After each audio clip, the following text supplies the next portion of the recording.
Let us first register Kenyans, then we come and now face government to tell them, look, we've registered people and they are unable to indeed be treated. Then that is where we start the fight again. Madam Speaker, it is a time when we have to criticize, but criticize in positive to see things work for our country. Because if it works for the country, it works for me, it works for everyone. It works for every family in the country. Madam Speaker, you realize the President also really talked about femicide. Madam Speaker, as we celebrate, as we start the campaigns of 16 days of activism, I know I lost a girl in a family that is very vulnerable in Dagoretti North. And this girl was a third year at MKU University, Vivian Kajaya. And we buried her. This girl was all the way, you imagine the mom is in Kawangware, your daughter is at the university at Mount Kenya University, but you find the body of your child in Nakuru. It was the most saddest thing. And even yesterday, we have those again who have passed on. And so I want to laud the President, but to say this to now the agencies that are dealing with all these cases, that indeed you've let us down. In fact, my prayer would be, Madam Speaker, we need officers to be taken for retraining to understand even these femicides, because we have officers who, even when they talk about gender-based violence, you realize they are thinking it is just crime like any other crime. But we have lost so many women. I don't think it is fair even for us in the country. But Madam Speaker, the other thing I want to really thank the President is to really bring out everything that the government has done that we have decided as a country to be very negative until there's nothing good we see. But we are not realizing, Madam Speaker, when you look at Burundi now, when you look at Nigeria now, you tell God thank you 10 times for your country, Kenya. And so I want Kenyans, even out there, even us who are going on media, we are analyzing, that the President, yes, has decided, yes, followed what has happened and cancelled Adani. The next thing you should be appreciating is we have cancelled, but not now starting to question again other questions. We need to be now questioning, how are we getting a new airport so that we can be like Ethiopia, Rwanda, Tanzania, who are moving and they're in East Africa, before we become a domestic airport place. So with those few remarks, Madam Speaker, I just want to say it is important for us to thank God for what God has given us and appreciate we are better, we can do better, and Kenya is great. Thank you, Madam Speaker. The Honorable Soro, member for South Mukirango. Thank you very much, Honorable Speaker, for this opportunity to also speak to the presidential address by His Excellency the President in this House. Honorable Speaker, the President, in my view, spoke to the real issues that affect the common mwananchi. He's been in the past accused of not being able to be in touch of the things that affect the common man or the mwananchi. But from the presidential address that he gave last week, from his speech, I mean, really, you don't need to be a rocket scientist to identify the things that he said that directly touch on the common mwananchi. And the realities, despite the challenge that we have as a country, where people are naturally negative at times, and it's really a situation as we are facing right now. But I'll be very specific on the things that he spoke to, especially on the issues of health, the issues of education, and the issues of Adani, Honorable Speaker, and even the issues of the cost of living. Because it's a fact, we all live in this country, starting even from the issue of the cost of living, Honorable Speaker, that at the point the President took over power as the President of this country, the common commodities, the food prices in terms of the unga prices, which is our staple food, Honorable Speaker, was very high at that point. Not anymore, because of the measures that have been put to make sure we increase our production. That he spoke to, and it's a fact. He also spoke about the economy. He talked about the dollar. The exchange rate of the dollar against the shilling wasn't as it, is not as it were when he took over power. That is also a fact, Honorable Speaker. But more importantly, on a thing that touches on the common mwananchi, Honorable Speaker, that is so dear to so many of us, Honorable Speaker, is the issue of the social health scheme, Honorable Speaker. Several people who do not really understand how the social health scheme works, Honorable Speaker, and who do not want to understand, are opposing a very noble idea.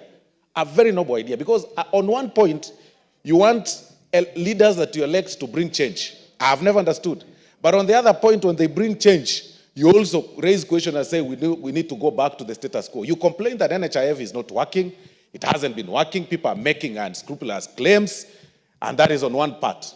Then on the other part, when there is a system that has been now, that is really been, that has been put in the market, or rather to the public, that is going to work, or that is working very well, you then again start saying, okay, let's revert back to the old system.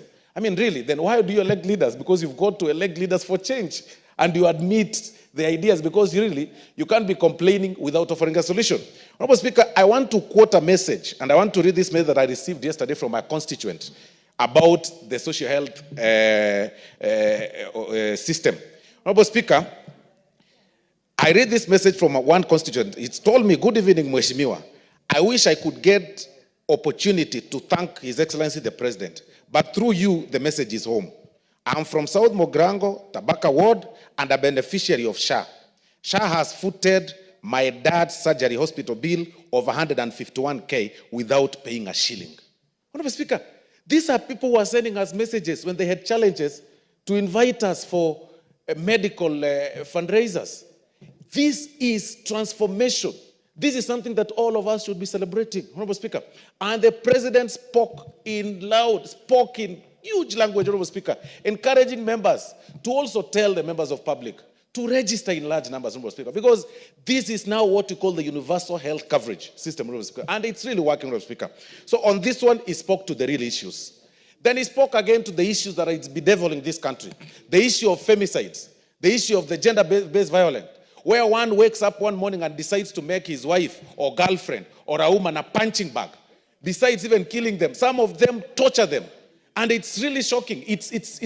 I don't know whether it's a moral issue, whether it's a devil that is now getting into people's heads, where you wake up one morning and you just want to, the person that you've lived with or you've been having a relationship with, you just decide to turn them into an animal and you want to punch them and hit them. Honorable Speaker, that is really a point that His Excellency the President spoke to, and we all condemn such. And finally, Honorable Speaker, this House has been accused over the issue of that at some point, some members of Parliament celebrated Adani when the deal was being proposed, and at another point, when the President sought for the withdrawal, that we clapped and gave him a standing ovation. I want to explain to the members.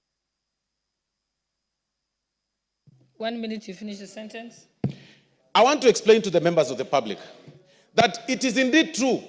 We celebrated initially when that proposal came to us because, number one, we agree to the fact that our airport is not doing well.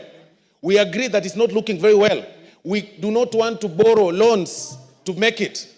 Then we do not want, Honorable Speaker, to also do what? We have no other option of making that airport, Honorable Speaker, other than PPP, Honorable Speaker. So we were very happy that there was a PPP. But at that point in time, Honorable Speaker, we did not know that Adani had an issue of corruption. It was speculations and all those kind of things.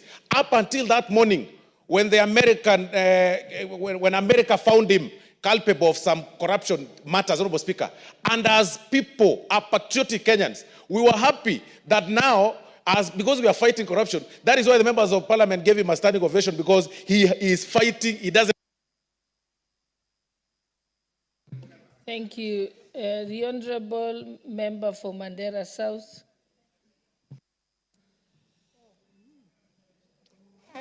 Thank you, Honorable Speaker, for giving me this opportunity to also air my views on the State of the Nation address by the President. The Honorable Osoro, stop shouting across the House. Thank you. Honorable Speaker, thank you very much for granting me this opportunity to also express my views on the State of the Nation address by the President. I would say in summary, the President's speech was short, it was concise, it was hopeful and very forward-looking. Honorable Speaker, I can't agree more with the Majority Whip by saying that the President touched on key issues affecting Kenyans. Honorable Speaker, the President talked at length about the state of the food security in the country, and he had very good news for particularly the sugar farmers when he told the nation that out of the 17 sugar industries we have in the country, they are all now functional, up and running. And that for the first time since independence, we've had surplus of sugar production in this country. Honorable Speaker, the President also had very good news for the coffee farmers when he expressed the fact that now coffee farmers are enjoying good prices. Honorable Speaker, the President also talked about health, and he elucidated at length about SHIF and SHA, and he particularly drew a clear difference why Taifa Care under SHA is more superior than the former NHIF. Honorable Speaker, the President also addressed the question around education, and he particularly touched about the teacher crisis and how the country and the government is going about addressing the question of teacher crisis. He addressed the question of CBC and also addressed the question of the crisis in our universities now, when we have strike by lecturers and most of the students from universities are languishing at home without going to university.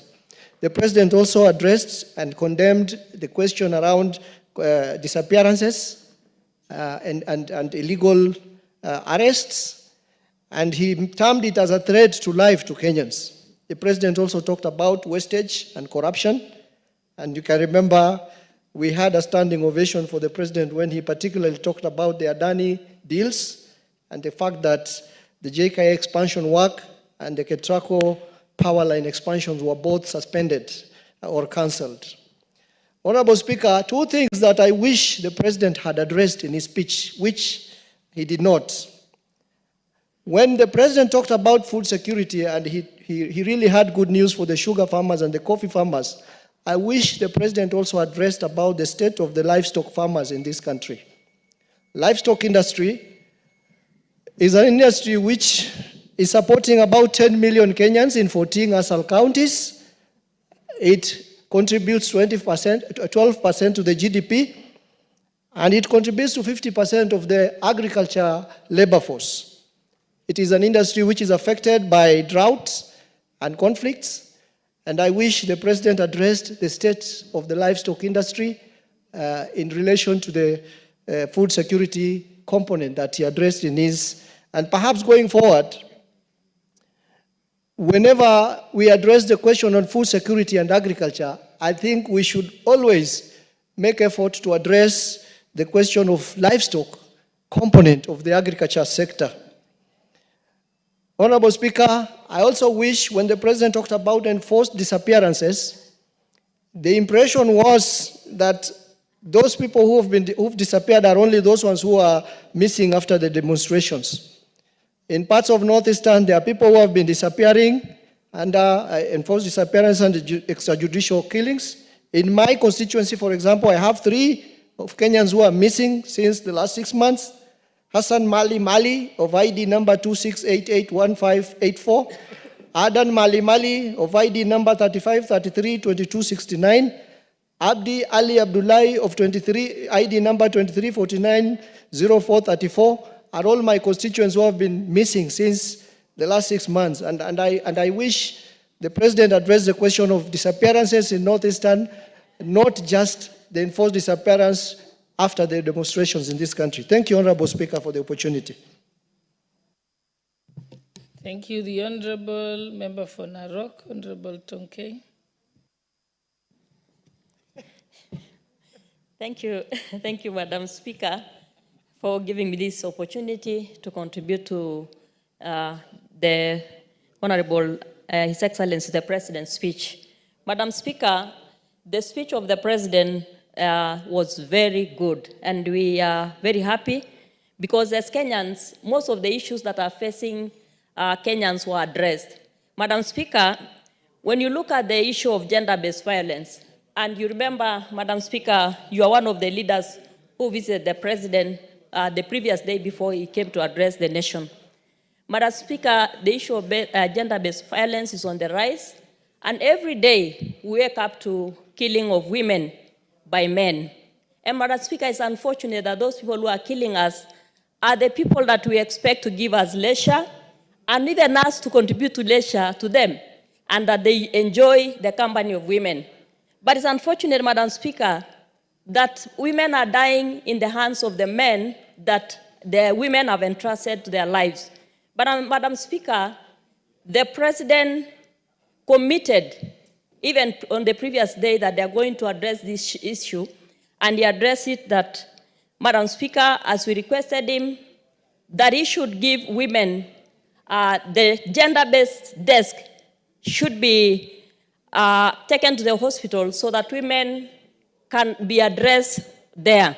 So that when a woman is taken to the hospital, for example, Madam Speaker, then the women should be given the P3 there, and the police should address that issue in the hospitals, Madam Speaker. Madam Speaker, this challenge is it's on an alarming rate, and Madam Speaker, we as women are facing this challenge, and we are really terrified that every day as we wake up, Madam Speaker, you are not sure that you're going to get home safely as a woman. Madam Speaker, when you look at the issue of the 3 women who were killed the other day in Isli, a mother and 3 daughters losing their lives, Madam Speaker, this is really scary. And therefore, Madam Speaker, is an issue that we are not going to stand as women. Madam Speaker, the President committed to also check on the gender rule, where more women will be given chances to be in leadership. And for the first time, Madam Speaker, many women have been given very many vacancies. For example, the CSS. In history, Madam Speaker, this is the first time that in the Kenya Kwanza government, the President has given us, as women, equal representation. Madam Speaker, the other issue that we are happy about is the issue of teacher recruitment. Madam Speaker, the President has committed to check on the education sector, where the child of the common mwananchi is going to get the right to education because of employment of teachers. Madam Speaker, we've heard the President employing 56,000 teachers. Among just the other day, 26,000 teachers, 46,000 teachers have been confirmed on PNP, Madam Speaker. And Madam Speaker, as we talk right now, we are having the recruitment of 20,000 teachers who are going to be also interns, and after 1 year, they'll be confirmed. So, Madam Speaker, looking at the Kenya Kwanza government, Madam Speaker, it is the first time in history that Kenya has employed the highest number of teachers in Kenya, in the history of this country. So, Madam Speaker, we are really applauding the President for giving the best speech and giving Kenyans hope that Kenya is on the right track, and we support the President for this, Madam Speaker, because, Madam Speaker, Kenya is indeed on the right track. And we want to tell Kenyans to look at the good things that this government has done, look at what the President is doing, and support the President, for he is actually working very hard for Kenyans. Thank you, Madam Speaker. The Honorable Didi Raso, member for Saku. Thank you very much, Madam Speaker. Madam Speaker, let me thank the President for his bold and very focused speech. Madam Speaker, this is not the first government. This is the 5th administration of the Republic of Kenya. And within 2 years, Kenyans are saying, you have not fulfilled the election promises. I think some of the things we're asking, we must be very careful. This is the government that came into office, and they said that they found the national coffers empty. What is it that they can do to turn around the economy, to turn around education, health, and everything, around in 2 years. There's no government that has bad intention for its people. And listening to the President of the Republic of Kenya last Thursday, I think he was clear, he was honest, and he was focused, and he was telling Kenyans, these are the problems that are there, and this is what I really want to do. Madam Speaker, on education, in the last administration, the CBC was the new education system that Kenya adopted. And many of us in the political space, we were very skeptical, and we really didn't want to proceed with CBC. But this administration, under President William Ruto, said, if Kenyans find CBC is a good system, that it is a foundational education that tends to look at skills development at very young age, then let it be. And a lot of professionals in that sector supported him. So today, the president has put in place the necessary infrastructure. Over 56,000 teachers have been employed so that this CBC can be a success. But still, they say Rome was not built in a day. There's no way that we are going to say that, why is this CBC? Why does it have teething problem? As Kenyans, we must begin to accept that there is no seamless system when you run a country. Secondly, Madam Speaker, is the issue of health. They say health is wealth. And when a country invests in health, then it simply means you are looking after your people. The health system in the UK, among the oldest in the world, it is still having a lot of problems. Yet, we have founded our own just 1 year down the line, and we are saying it is not working. It cannot just work on the spur of the moment. We must invest in it. We must have the necessary human capital invested, and we must also have that system which is able to move things around so that this health system works for the people. Madam Speaker, when we look at the health system, and Honorable Osoro talked about a single example of a Kenyan who feels that indeed this thing works. Madam Speaker, we are asking ourselves, why are people fighting this system? And we find that corruption and interested parties who have invested money in hospitals, in the health system, and few are benefiting from what should be a universal thing that all Kenyans should actually benefit from. Madam Speaker, I want to talk about security. In the northern, northeastern, North Rift, the guns are silent. It is the stellar performance of this government. If many will not talk about it, few of us will talk about it. Because today our people are not killing each other. Rustling has gone down. This has happened as a result of investment by this government. Having new sub-counties, locations, sub-locations, so that they improve the administrative footprint of this government. And In 1 minute.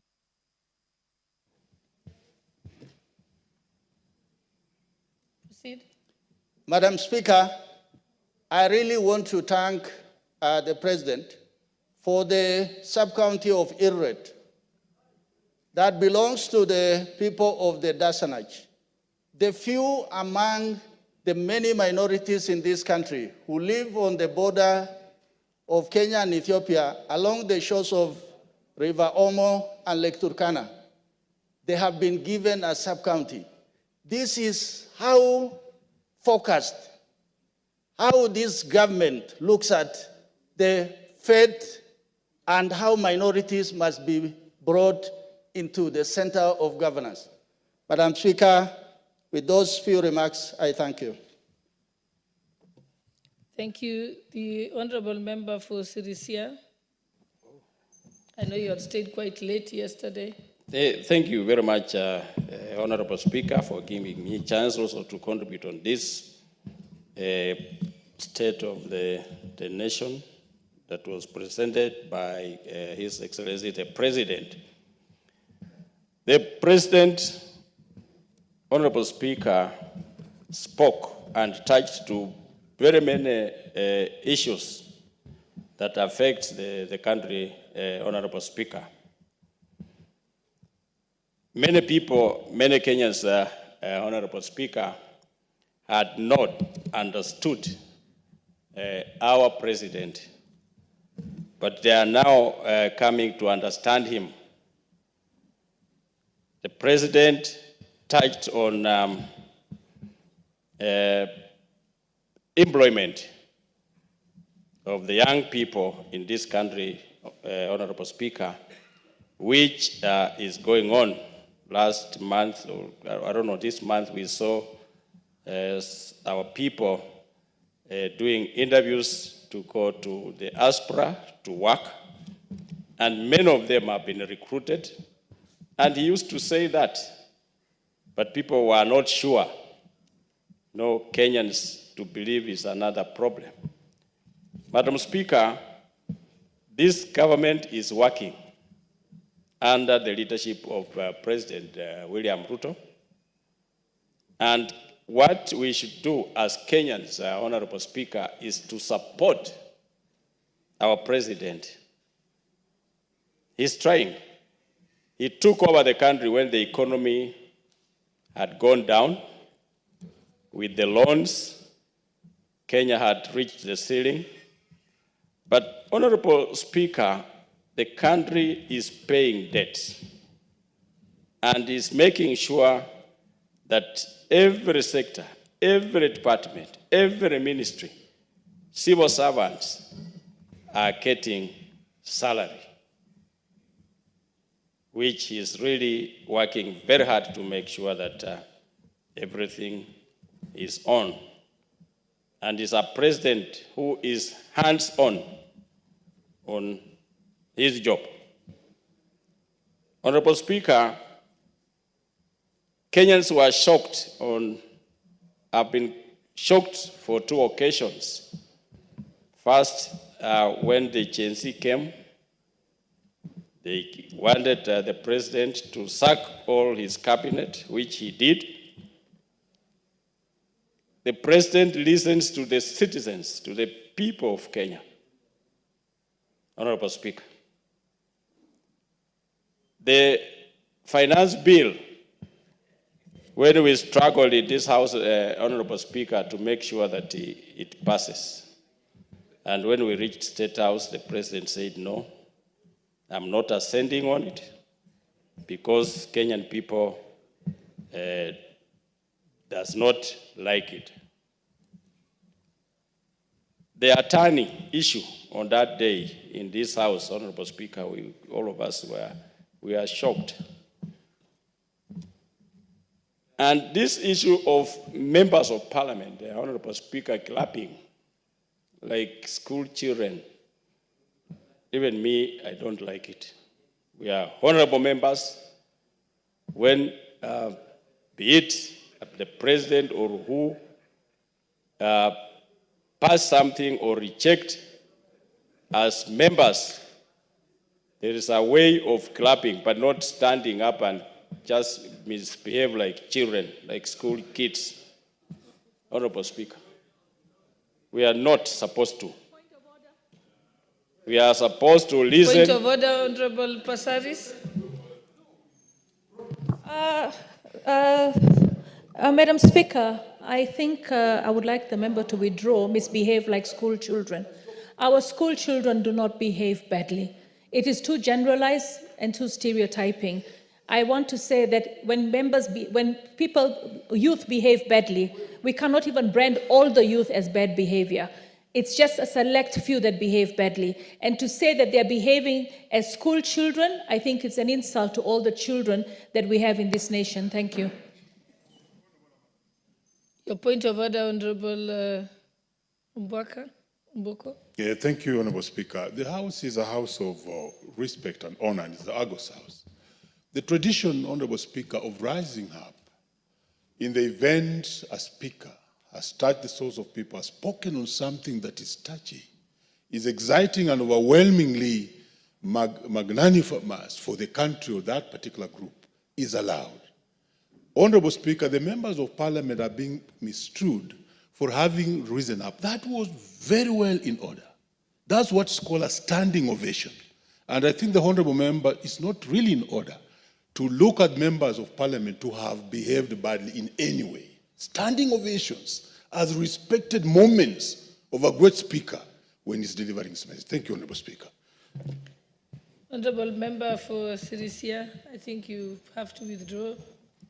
Thank you. Apologize to the members. Thank you, Honorable Speaker.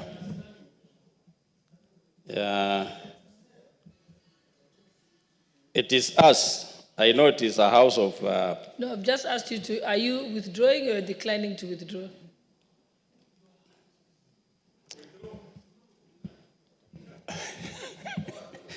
I withdraw, Honorable Speaker, but we need to have a way of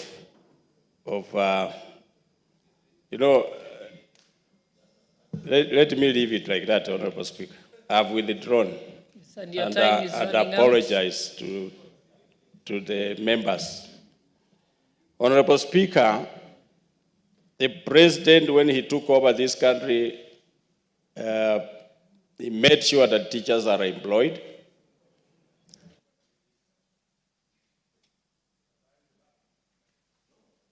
You can have half a minute to finish your sentence. Yeah, 56,000 teachers were employed, Honorable Speaker. And also, it is for the first time Kenya wanting to export sugar to the other countries outside Kenya, Honorable Speaker. That is to show that our president is really working very hard to make sure that the collapsed factories are revived, and 17 of them are being revived, and we are happy with the work of the president, Honorable Speaker. Thank you. Us as a country and leaders of this country, Madam Speaker, we should support the government of William Ruto.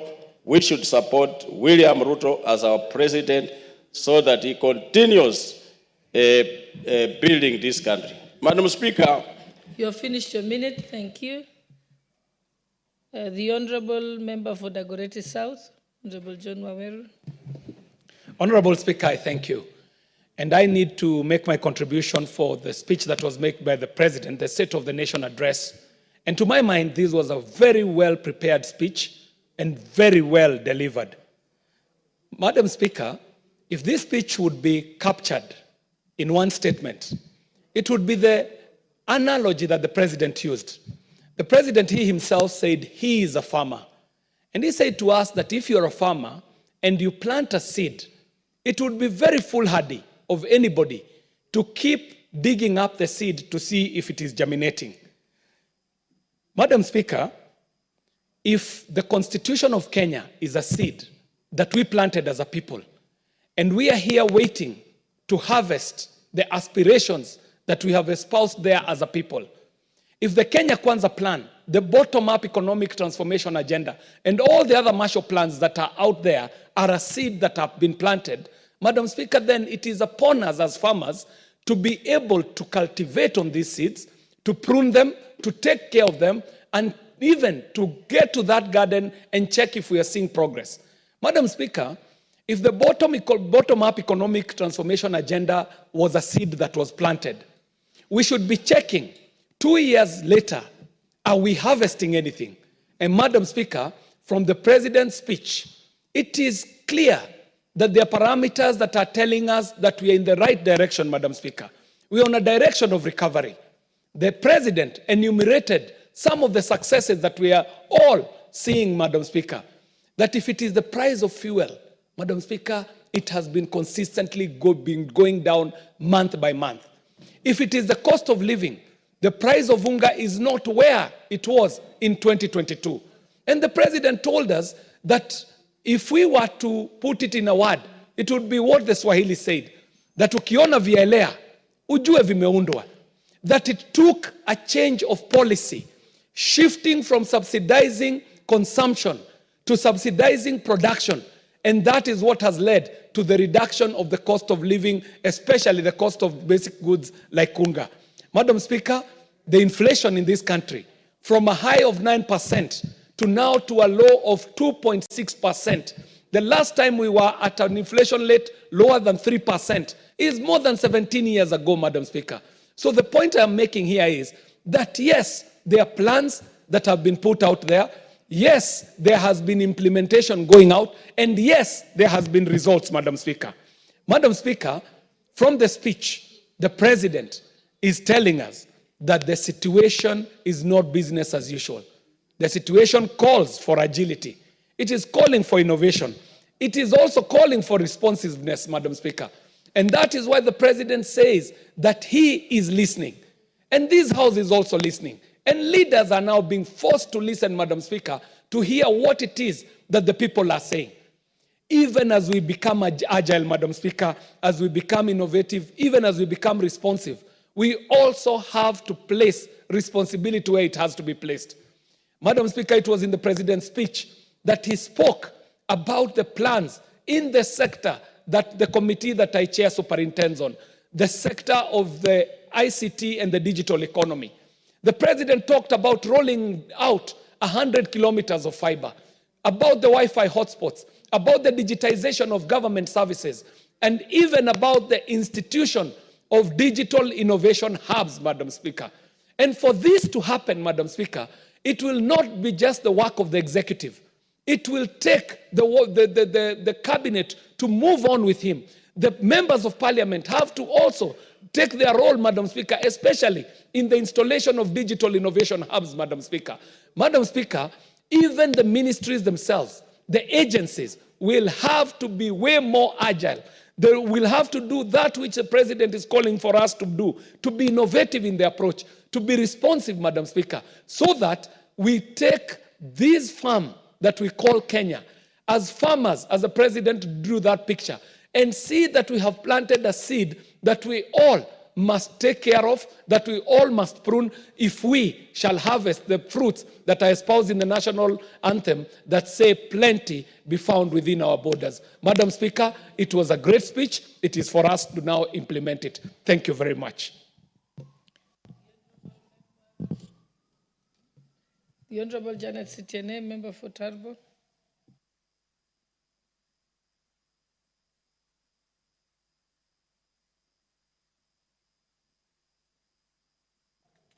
Thank you. Thank you, Madam Speaker, for according me this opportunity to add my voice. I really want to take this opportunity to applaud our President for the great State of the Nation address. I was particularly very happy because the President gave a very, very good speech. The President's address, Madam Speaker, was very specific to the issues raised by Mwananchi and their aspirations. The very issues that the President took us through were measurable, achievable, and time-bound.